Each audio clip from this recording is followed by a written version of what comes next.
So let's go to the two incidents, the critical incidents in golden point time.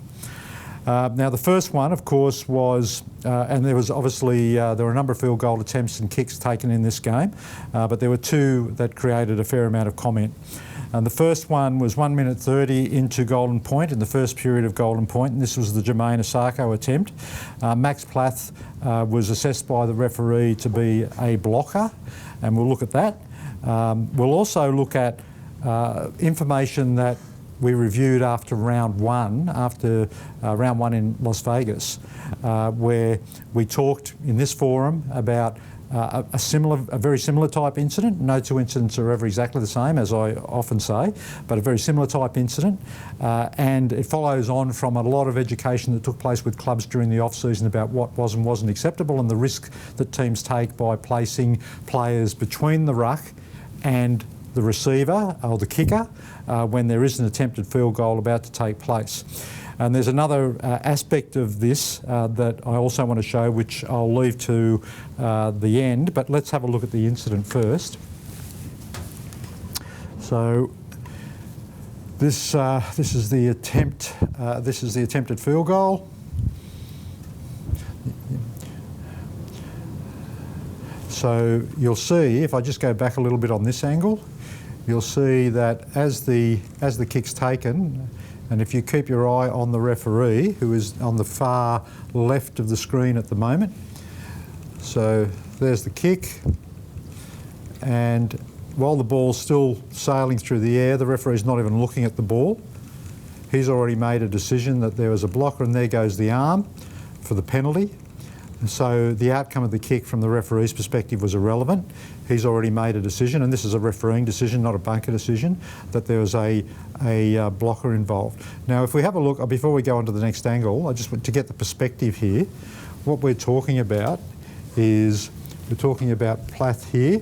So we've got the kicker back here, obviously the ruck here, and so we've got Plath effectively between the ruck and the kicker, and of course the markers in this situation are always going to try to get to the kicker because they're the closest. Everyone else is back 10 metres.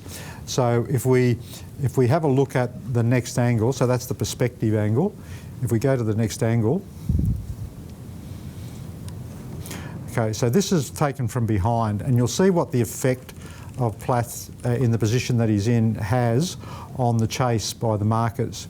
So there's the ball going back. Plath's not in view at this stage, he's just coming into view now, and you can see the chasers have to step and divert around Plath, who then extends his right arm. Now the contact is, kind of inconsequential really, it doesn't slow the chase down, but what does slow the chase down is the need to divert around the blocker in order to try and get to the ball.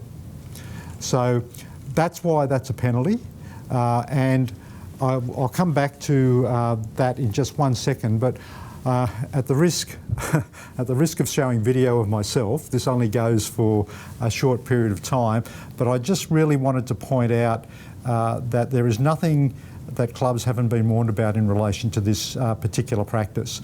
And this goes back to after round one, following information that we sent to clubs in the off-season. And I think this, I'll fast forward a bit of this because I just want to get to the point where we looked at this incident from Magic Round. We're just obviously showing the rule here, going back to round one. So that's what the rule is. And we'll play it from here, I think. Does this run firstly? So you can see here we've got it's Sam Walker a field goal and a block by Lindsay Collins and Victor Radley. So that's the field goal. This is a different angle of it, and you'll see as the ball gets played, Collins and Radley move into that position, and the chase by Fletcher Baker requires him to go around those players. Lindsay Collins and Victor Radley take up a position next to each other. This interferes with the run of Fletcher Baker. This is considered interference. So now we were seeing this happen regularly last year, and again you can see here that these are the two players who have taken up this position, and you can see as the chase from Baker starts, we'll go quite slowly. So he's trying to get to the kicker and he has to divert around both of those players in an attempt to charge the ball down. You can see he's had to step off his right foot there and cut back around both of those players, and then extends his arms to try and charge the ball down, but misses it obviously because of he couldn't get a straight line to the kicker. So the referees spent a lot of time in the pre-season working with the clubs on exactly this issue. They were going to training sessions. We had a briefing of club coaches before the pre-season competition started. We got them all together. We talked about exactly this. We sent out video examples, so this wouldn't have come as any surprise to any one of the coaches in the NRL. It's obviously at the discretion of the referee. It doesn't mean because these players are here that they will automatically be penalised. The referee has to believe that they have actually obstructed the run of a defender. So it's a discretionary call by the referee, and in this case you heard from the bunker after the field goal had been kicked. The bunker is able to review this and determine that those players have interfered with that chase. So the important thing there is, again, although there were two players in that position, as opposed to Max Plath being on his own, the same principle applies, that if you are in that position and you get yourself between the ruck and the kicker and you obstruct a direct line for the chasers that forces them to go around you, then you are at risk of being penalised in that instance for obstruction. I have to say that most clubs now have completely moved away from this practice, and you will see with a lot of field goals that we've seen in the subsequent rounds in the first half of the season, when a field goal attempt is taken, that the kicker either stands deeper, but they don't put these players in the way, because it just runs the risk that if the kick is successful, that it will be disallowed. Now, in this case, in Vegas, it was reviewed by the bunker, and in the case, of course, on Saturday, it was picked up in live play by the referee.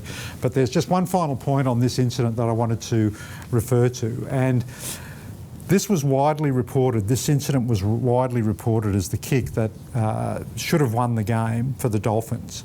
But what, of course, we didn't see, because the referee acted immediately by blowing the whistle and awarding the penalty, is we'll look at this particular kick, and you won't see it so much from this angle, but let's have a look at it from here. So if we play from here, here's the kick. This is from behind. So if you follow the path of the ball, now for this to be a goal, the ball obviously has to go behind that right-hand upright. So the ball needs to go inside that right-hand upright. And as you can see, if I freeze it here, you can see, in fact, the ball's still casting it as well.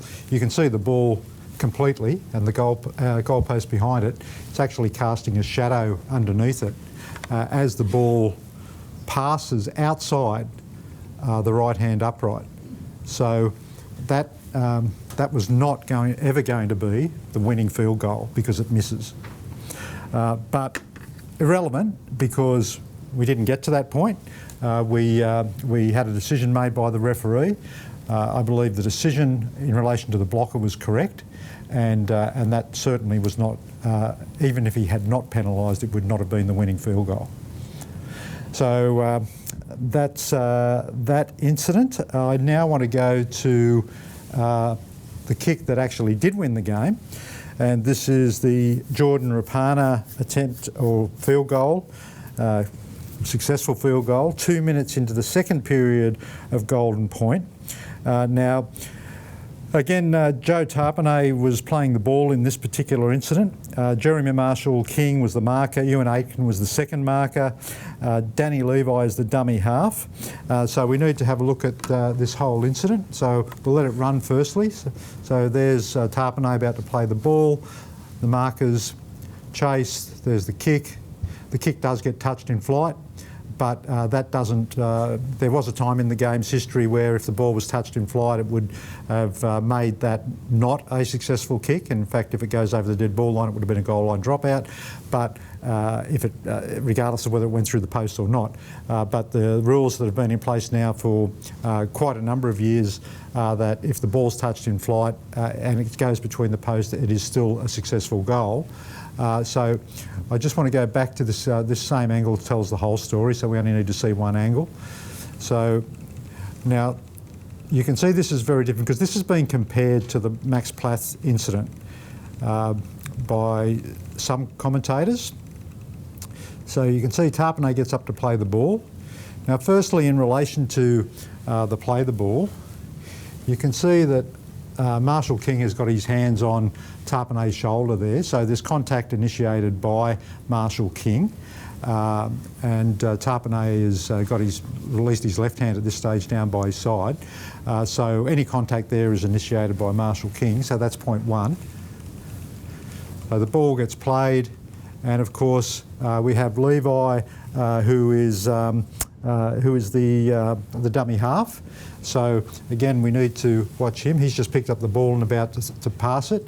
Now there's no one directly blocking the path of these chasers to the kicker.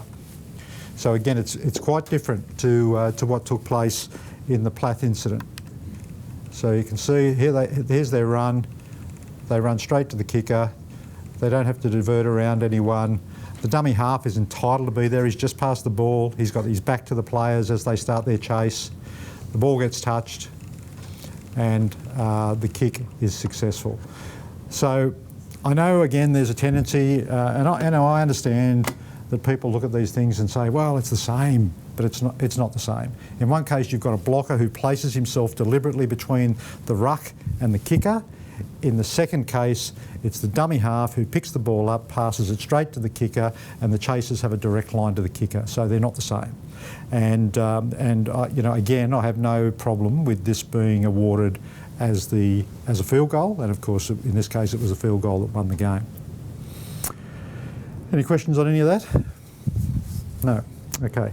So I apologise that took a little bit of time to get through, but I thought it was important because it was obviously it was a close game, and everything in a close game gets put under the microscope. Every single incident that might have an impact on the outcome of the game from an officiating perspective gets reviewed very closely, and it's our job then on a Monday to go through these things with a fine-tooth comb and to make a determination about whether match officials get it right or wrong. So hopefully that explanation of those incidents puts it in perspective, and again, people can still draw their own conclusions, but in relation to these two kicks, we have no problem with the outcome in either of them.